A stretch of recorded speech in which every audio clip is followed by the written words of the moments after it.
अस्सलाम वालेकुम। दैन हमारे पास है सेकंड टॉपिक जिसमें हम लोग पढ़ेंगे about the gaseous exchange in plants के प्लांट्स के अंदर गैसियस एक्सचेंज कैसे होता है कि गैसेस का एक्सचेंज इन प्लांट्स कैसे होता है। हमारे पास ना ह्यूमंस के अंदर आप लोग पढ़ोगे कि प्रॉपर एयरवेज होती हैं, लंग्स होती हैं, और लंग्स में भी एल्वेलाई लेवल पे आपकी जो है वो गैसेस एक्सचेंज होती है, मतलब ऑक्सीजन आपके ब्लड में जाता है और कार्बन डाइऑक्साइड कैसे ब्लड से जो है वो एल्वेलाई के अंदर आता है और फिर एल्वेलाई से कैसे एयरवेज के थ्रू हमारे जो है वो इन्वायरमेंट के अंदर बाहर एक्सेल होती है कार्बन डाइऑक्साइड। ये सारा प्रोसेस इन डिटेल हम लोग आगे डिस्कस करेंगे। लेकिन प्लांट्स के अंदर ऑक्सीजन का गैसेस का कैसे एक्सचेंज होता है। प्लांट्स के अंदर क्या होता है कि कोई भी आपके पास कोई स्पेसिफिक आर्गन बिल्कुल भी नहीं होता इन दी प्लांट्स, जैसे उसके अंदर ह्यूमंस के अंदर होता है। प्लांट्स के अंदर वैसे कोई भी आर्गन नहीं होता। प्लांट्स के अंदर ना आपके स्टोमेटा होती हैं, उसके थ्रू भी गैसेस एक्सचेंज हो सकती है, लेंटिसेल्स के थ्रू हो सकती है, मेसोफिल सेल्स के थ्रू हो सकती है। ठीक है, इस तरह से मतलब कि कोई भी स्पेसिफिक ऑर्गन नहीं है जिसके थ्रू आपके प्लांट्स के अंदर जो है वो गैसेस का एक्सचेंज होगा। अब जी आपकी बुक कहती है कि आपके जो लीव्स हैं ना उसमें होते हैं स्टोमेटा, और लीव्स में भी कहाँ उसकी जो एपिडर्मिस आउटर वाली लेयर होती है ना उसमें स्टोमेटा होती हैं। उन स्टोमेटा के थ्रू जो है वो गैसेस एक्सचेंज होती हैं। ठीक है, the inner cells of the leaves. अब आउटर सेल जो है या फिर एपिडर्मिस जो भी है उसमें आपके स्टोमेटा है, उन स्टोमेटा के थ्रू कहता है कि गैसियस एक्सचेंज होगी। दैन जी इनर सेल जो है उसमें क्या होंगे, उसमें मीजोफिल सेल्स होंगे, मीजोफिल, उसके थ्रू भी गैसियस एक्सचेंज होंगी। ठीक है, उसके बाद स्टेम सेल्स हैं, उनमें भी एयर स्पेसिस होती हैं, उसके थ्रू भी गैसेस एक्सचेंज हो सकती हैं। उसके बाद क्यूटिकल्स के थ्रू हो सकती हैं जो कि वो भी प्रेजेंट होती है ओवर द एपिडर्मिस। ठीक है, क्यूटिकल्स के थ्रू भी गैसेस एक्सचेंज हो सकती हैं। देन हमारे पास है leaf cell faces two situation, मतलब कि हाउ प्लांट सेल जो है वो how plant cell of situations. अच्छा जी, टू सिचुएशंस होती हैं, एक होती है डे टाइम, दूसरी होती है नाइट टाइम। डे टाइम पे आपको पता है कि लाइट अवेलेबल होती है, फोटोसिंथेसिस का प्रोसेस जो है वो डे टाइम सनलाइट में भी हो रहा होता है। ठीक है, फोटोसिंथेसिस होती है डे टाइम में। ठीक है, फोटो मीन लाइट और सिंथेसिस मीन टू मेक, और क्या मेक फूड बनाना होता है। ठीक है, ऑक्सीजन प्रोड्यूस होती है फोटोसिंथेसिस में, आपको पहले भी बताया था कि फोटोसिंथेसिस में ऑक्सीजन प्रोड्यूस होती है। ठीक है, और ये ऑक्सीजन जो है वो एसेंशियल होती है सेलर रेस्पिरेशन के लिए। सिमिलरली कार्बन डाइऑक्साइड प्रोड्यूस होती है ड्यूरिंग द सेलर रेस्पिरेशन, वो यूटिलाइज होती है फोटोसिंथेसिस में। However during the night time when there is no photosynthesis occurring.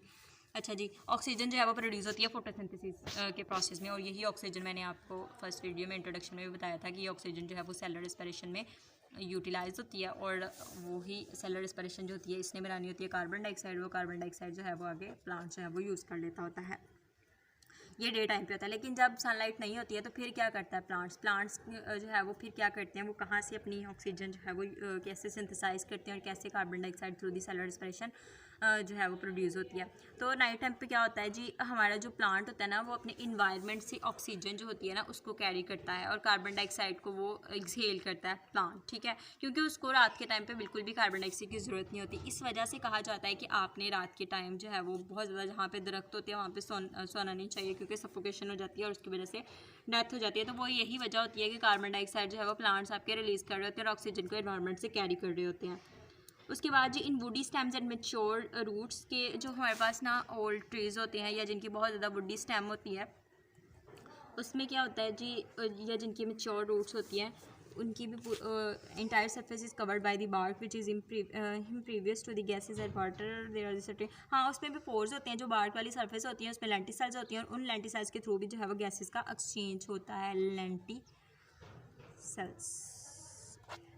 ठीक है, उसके बाद गैसेज जो है वो डिफ्यूज़ होती है in and out of the general surface of the young roots. Gases are found in the soil surrounding the water. Plants aquatic जो प्लांट्स होते हैं वो भी क्या करते हैं कि वो जो है वो प्लांट ऑक्सीजन को वाटर से लेते हैं और उसके अंदर ही कार्बन डाइऑक्साइड को रिलीज़ कर देते होते हैं। तो ये हमारा था आज का टॉपिक कि गैसेज एक्सचेंज प्लांट्स के अंदर कैसे होती है। मैंने आपको बताया कि प्लांट्स के अंदर कोई भी स्पेसिफिक ऑर्गन नहीं होता, जैसे कि इन ह्यूमंस होता है कि ह्यूमंस के अंदर लंग्स होती हैं या एयरवेज होती हैं प्रॉपर, जिनके थ्रू पास करके हमारी जो है वो गैसेज एक्सहेल कर रही होती हैं या इनहेल कर रही होती हैं। माउथ उसके हमारे जो नॉस्ट्रल्स होते हैं उनके थ्रू ही होता है ना, ह्यूमंस के अंदर गैस अंदर आती है, फिर हमारे एयरफेस से होके, ट्रैकिया से होके ब्रोंकाई लेवल पे जाती है, ब्रोंकाई से ब्रोंक्यूल्स, और फिर देन जो है वो एल्वेलाई लेवल पे जाके उसके जो है वो ब्लड के साथ एक्सचेंज होता है। लेकिन प्लांट्स के अंदर ऐसा कुछ भी नहीं है, उसके अंदर कोई भी स्पेसिफिक ऑर्गन नहीं है। उसके अंदर स्टोमेटा के थ्रू भी हो सकती है, मेसोफिल सेल्स के थ्रू भी हो सकती है, लेंटिसेल्स के थ्रू भी हो सकती है, क्यूटिकल्स के थ्रू भी हो सकती है, कोई भी स्पेसिफिक ऑर्गन नहीं होती है। अब स्टोमेटा है तो स्टोमेटा कहाँ पर होता है? एपिडर्मिस जो लेयर होती है उसकी आउटर लेयर होती है, वहाँ पे स्टोमेटा होता है। मेसोफिल सेल्स होती है, इनर सेल्स होती है, वहाँ पे मेसोफिल सेल्स होते हैं। इस डे टाइम पे उनकी दो सिचुएशंस होती हैं जब ये एक्सचेंज होता है प्लांट्स के अंदर, एक डे टाइम की होती है, एक नाइट टाइम की होती है। डे टाइम के अंदर क्या होता है कि आपकी डे लाइट प्रेजेंट होती है, सनलाइट में आपकी फोटोसिंथेसिस हो रही होती है in the presence of light. उसमें क्या होता है कि ऑक्सीजन प्रोड्यूस हो रही होती है, और वही ऑक्सीजन हमारी सेलर रेस्पिरेशन में यूटिलाइज हो रही होती है, और सेलर रेस्पिरेशन में जो बाई प्रोडक्ट बन रहा होता है वो कार्बन डाइऑक्साइड होती है, और उसी कार्बन डाइऑक्साइड को हमारे प्लांट्स जो है वो यूटिलाइज कर लेते हैं, उसको यूज़ कर लेते हैं। जो हमारी फूडी स्टेम होती है या बार्क वाली सर्फेस होती है उसके अंदर भी जो है वो लेंटिसेल्स होती हैं, उनके थ्रू भी गैसेज एक्सचेंज होता है। या फिर जो एक्वेटिक प्लांट्स होते हैं वो क्या करते हैं कि वो ऑक्सीजन को उसी अपने एक्वेटिक एनवायरनमेंट से ऑक्सीजन को ले रहे होते हैं, और इसमें कार्बन डाइऑक्साइड को जो है वो एक्सट्रीट आउट कर देते होते हैं। ये हमारे पास बुक पे पिक्चर बनी हुई है जिसमें ये स्टोमेटा आपके दिखाए हुए हैं, ठीक है। और ये आपके गार्ड सेल्स हैं, लोअर एपिडर्मिस है, और ये क्यूटिकल्स हैं, इनके थ्रू भी गैसेस एक्सचेंज होती है। अपर एपिडर्मिस है, यहाँ पर आपके मेसोफिल सेल्स होंगे, ये भी आपके गैसेस एक्सचेंज के लिए यूज़ होते हैं, ठीक है। स्टोमेटा, मेसोफिल सेल्स, क्यूटिकल्स, ठीक है। और इसमें क्या जी यही चीज़ें थी। इसमें ये साइड बॉक्स आपने देख लेना है। The lenticels are slightly more raised than the general surface of the stems के लेंटिसेल्स जो होंगे वो ज़्यादा रेस्ड हुए होंगे, ऊपर को उठे हुए होंगे।